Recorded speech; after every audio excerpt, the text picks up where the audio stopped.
ఆంధ్రప్రదేశ్ ముఖ్యమంత్రి వర్యులు శ్రీ నారా చంద్రబాబు నాయుడు గారికి నమస్కారములు.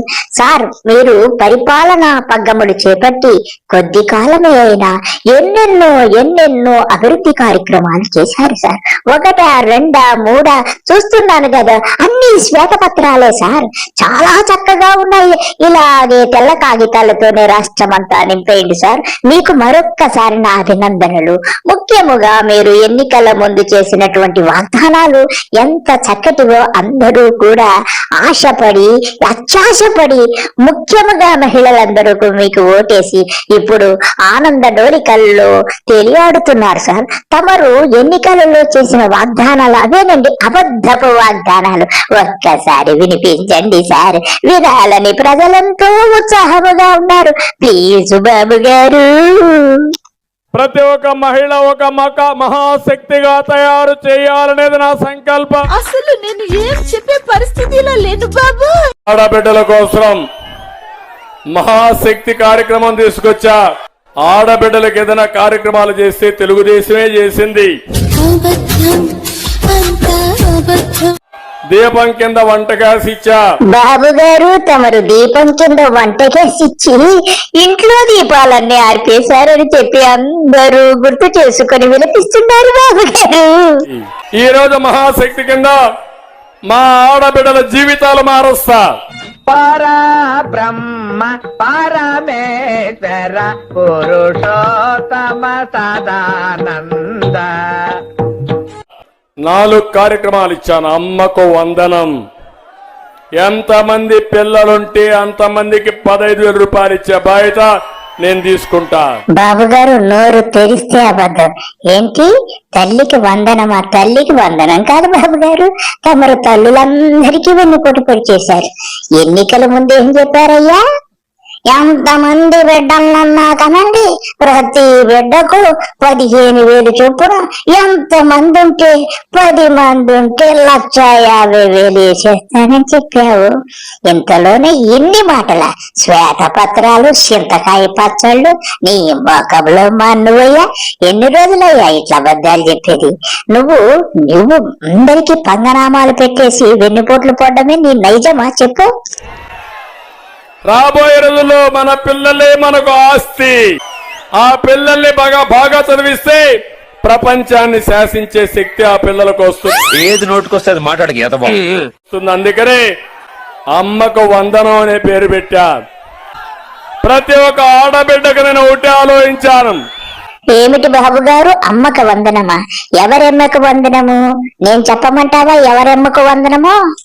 లోకేష్ బాబు అమ్మకు వందనం. ఎందుకంటే అపార విద్యాపారంగతుడైనటువంటి ఆ యొక్క అపర మేధావికి విద్యాశాఖ ఇచ్చావు, అన్ని పదవులు ఇచ్చి ఐశ్వర్యాలు ఇచ్చావు. ఎక్కడ కూర్చోబెట్టావు? సింహాసనం మీద కూర్చోబెట్టావు. ఆ తల్లికి వందనం గాని ఈ ప్రజల్లో ఉన్న తల్లులకు కాదు బాబు గారు. తమరు 15,000 ప్రతి పిల్లవాడికి ఇస్తానని నిన్న నువ్వు నియమావళిని, అదే నిబంధనలు విడుదల చేశావు. కేవలం ఒక్క పిల్లవాడికి మాత్రమే 15,000 ఇస్తానని చెప్పావు. అన్ని అబద్ధాలు. నోరు తెరిస్తే అబద్ధాలు బాబు గారు. ఎంతకాలం పరిపాలన సాగిస్తారు ఈ అబద్ధాలతో అని చెప్పి ప్రజలందరూ అడుగుతున్నారయ్యా. నెలకు 15,000 రూపాయలు నేరుగా మీ అకౌంట్ లో వేస్తా. మీ అన్నగా, మీ తమ్ముడుగా. లేదు బాబు. ధరలు పెరిగాయి కాబట్టి 3 వంట గ్యాస్ సిలిండర్లు ఉచితంగా ఇప్పిస్తా.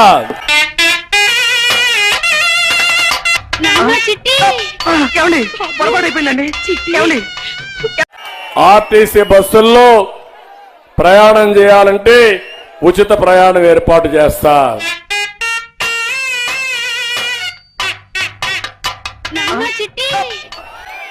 తమలో మీరెవరు అసూయపడద్దండి.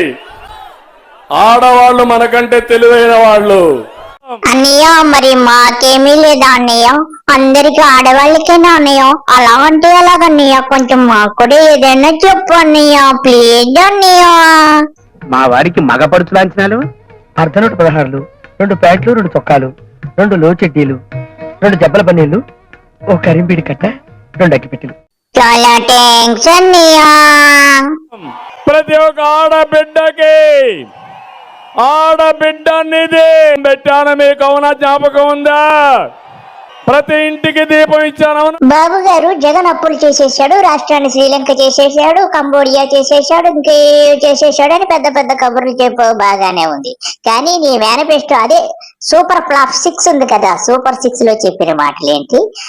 ఈయన అబ్బులు ఈయను సంపదను సృష్టిస్తాను, డాష్ సృష్టిస్తాను అని చెప్పిన మనిషివి ఆర్బీఐ కాళ్ళ మీద పడి 7,000 కోట్ల రూపాయల అప్పులు తెచ్చి పెన్షన్లు కట్టావు. తర్వాత ఏం పీకావు? శ్వేతపత్రాలు వేసుకుంటూ పాంప్లెట్లు పంచినట్టు రోడ్డంతా తిరుగుతున్నావు.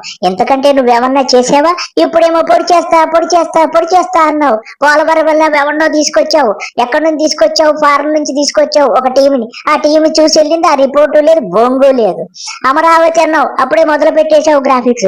ఎంత కాలం అండి ఈ నాటకాలు బాబు గారు? చెప్పిందే చెప్తే కొంతకాలం నమ్మారు, ఏదో ఆశపడ్డారు ప్రజలు. నువ్వు మోసగాడు కాబట్టి మొత్తం ఆశలు చూపావు, వాళ్ళు నీ ఆశల్లో పడిపోయారు. ఎంతమంది పిల్లలు ఉంటే అంతమంది పిల్లలకు డబ్బులు వస్తాయనుకున్నారు, కానీ ఇంత మోసం చేస్తావు అనుకోలేదు. అంతలోనే నియమావళిలో కఠినతరంగా అప్పుడే వెబ్సైట్ లో అప్లోడ్ చేసేసావు. ఇవన్నీ కూడా ప్రజలు గమనిస్తున్నారయ్యా. నిరుద్యోగ భృతి అన్నావు, ఇంట్లో ఎవరికి ఉద్యోగం ఉండకూడదు అంటున్నావు. ఇంట్లో ఎవరు కూడి తినకపోతేనే ఆడికే నిరుద్యోగ భృతి అని చెప్తున్నావు. వృద్ధాప్య పెన్షన్లు కూడా ఆల్మోస్ట్ ఆ స్టేజ్కి తీసుకొచ్చేస్తావు, అందులో ఏం డౌట్ లేదు. ఇంకా అమ్మకు వందనమా ఉన్నావు, అమ్మకు పంగనామాలు పెట్టేసావు, అమ్మకు వెన్నుపోటు పొడి చేసావు, అది అయిపోయింది. ఇంక ఇప్పుడు ఏం చెబుతున్నావు? సూపర్ 6 లో సిలిండర్లు అంటావు. ఏ సిలిండర్ ఎప్పుడు పేల్చేస్తావో తెలియదని ప్రజలంతా భయపడుతూ చస్తున్నారయ్యా. మనము అబద్ధాలు చెప్పి నువ్వు 5 ఏళ్ళు నిలబడతావు. సర్లే, నీ వయసు అయిపోతుంది కాబట్టి నీ టర్మ్ అయిపోతుంది, వెళ్ళిపోదాం అనుకున్నట్టున్నావు నువ్వు.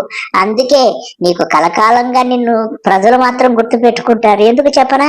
ఈ అబద్ధపు మాటలన్నీ కూడా ప్రతి ఒక్కళ్ళు గమనిస్తున్నారు. నీ మీద నాకు ద్వేషం లేదు, ఏమీ లేదు.